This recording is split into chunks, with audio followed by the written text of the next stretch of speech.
75,000 से 80,000 तक शिक्षकों को प्रताड़ित करना शिक्षा विभाग की लापरवाही और असंवेदनशीलता दिख रही है। हर बात में शिक्षकों को टारगेट कर देंगे, उनको सड़क पर उतरना पड़ेगा बात बात में, तो ऐसे शिक्षा व्यवस्था बेहतर नहीं होगी।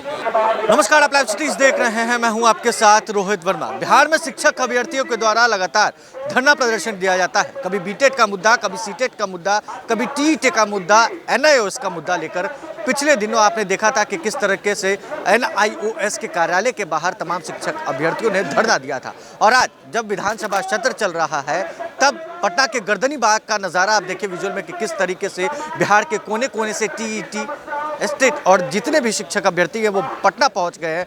उनका साथ देने के लिए संदीप सौरभ पहुंच गए हैं। सरकार में तो बैठे हैं, आज ये मुद्दा लेकर ये पहली बार नहीं है कि गर्दनी बाग में ये लोग बैठे हैं। कभी एनआईओएस के कार्यालय के बाहर तो कभी गर्दनी बाग में बीटेट सीटेट। आखिर क्यों शिक्षक अभ्यर्थियों को इतना सहन करना पड़ता है? देखिए, हम सरकार में बैठे हुए नहीं हैं, सरकार का साथ दे करके सरकार से लड़ भी रहे हैं। जैसे शिक्षकों के कई सारे मुद्दों को हम लोगों ने परसों जो विधानसभा में शिक्षा का बजट था तो उठाया था। एनआईओएस वाले पूरे मामले में शिक्षा विभाग की लापरवाही और असंवेदनशीलता दिख रही है।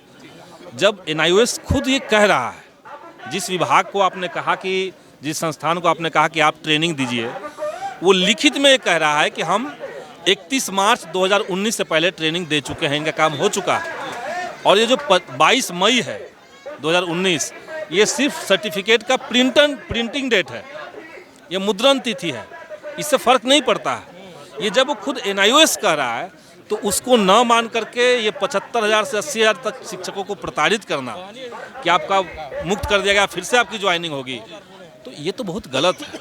अगर बिहार की शिक्षा व्यवस्था आपको दुरुस्त करनी है तो शिक्षकों को सरकार को कॉन्फिडेंस में लेना होगा।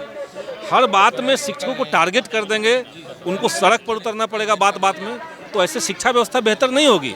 तो कहीं से कोई कंसर्न सरकार का अगर है, बिहार के शिक्षक अगर सड़क पे उतर जाएंगे तो विद्यालय में, कॉलेज में पढ़ाएगा कौन? वही बात है, पहले से ही शिक्षक कम है। जो बचे हुए शिक्षक हैं उनके साथ भी आप इंसाफ नहीं करेंगे तो ये तो कहीं का मामला नहीं रहेगा फिर। तो इसलिए इस मामले में तो हम लोग एकदम अभ्यर्थियों के, शिक्षकों के साथ हैं और सदन के अंदर भी कहे हैं। और हम तो कह रहे हैं कि सदन के अंदर आवाज़ उठाना इनफ नहीं है। हमने आवाज़ उठा दी, सरकार के पास बात चली गई है, लेकिन जब तक नीचे से शिक्षकों का दबाव नहीं होगा, इसलिए हम तो कह रहे हैं हर बात में कि आंदोलन को कंटिन्यू कीजिए, आंदोलन को बल्कि और तेज कीजिए। हम आंदोलन की आवाज़ को सरकार तक पहुंचाने वाली ताकत आज के समय में है। संदीप सौरभ का साथ हमेशा है ही, हमेशा सही है। हम तो आंदोलन में भी, हम तो आंदोलन आह्वान कर रहे हैं अब सरकार के खिलाफ भी, कई सारे मामलों में हमने किया है। क्या लगता है, जिस तरह से शिक्षा मंत्री ने आश्वासन भी दिया था कि शिक्षक अभ्यर्थियों को जल्द खुशखबरी भी मिलेगी, मगर जब कैबिनेट की बैठक हुई, जब सब चीज़ निकलकर सामने आया तो शिक्षक अभ्यर्थियों में आक्रोश भी उतना ही नजर आया जब उनकी बात को नहीं रखी। देखिए, जब तक एनडीए की सरकार थी तब तक तो बिना कारण किसको टाला गया। जब नई सरकार आई है तो इसने कहा कि हम कुछ नियम में बदलाव करेंगे, नियमावली बदल दिया गया। जब नियमावली बदल गया तो सरकार को ये विल पावर दिखाना चाहिए कि हम ले आ रहे हैं। लेकिन अनफॉर्चुनेट ये रहा कि कैबिनेट में ऐसे ही नहीं आया। कैबिनेट में नहीं आने का बड़ा कारण है कि जो सरकार ने बजट लाया है उस बजट में गैप छोड़ दिया गया।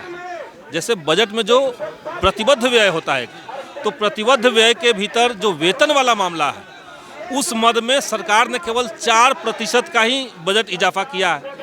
तो पहले से जो कर्मी है बिहार के भीतर, उनका बेसिक इंक्रीमेंट होना है, उनको महंगाई भत्ता बढ़ना है, तो यही हो जाता है 2.5-3%, 4-3.5%। तो आप इतना कम पैसा वेतन में बढ़ा रहे हैं, इसका सीधा मतलब है कि आप ज्वाइनिंग नहीं देने जा रहे हैं और इसलिए कैबिनेट में नहीं आ रहा है। तो हम लोग तो लड़ रहे हैं सरकार से लगातार। हम सरकार में अगर हैं तो इस कारण से है कि भाई बिहार के भीतर एक सांप्रदायिक ताकत जो समाज में असहिष्णुता फैलाती है, उस ताकत को सत्ता से बेदखल रखना है।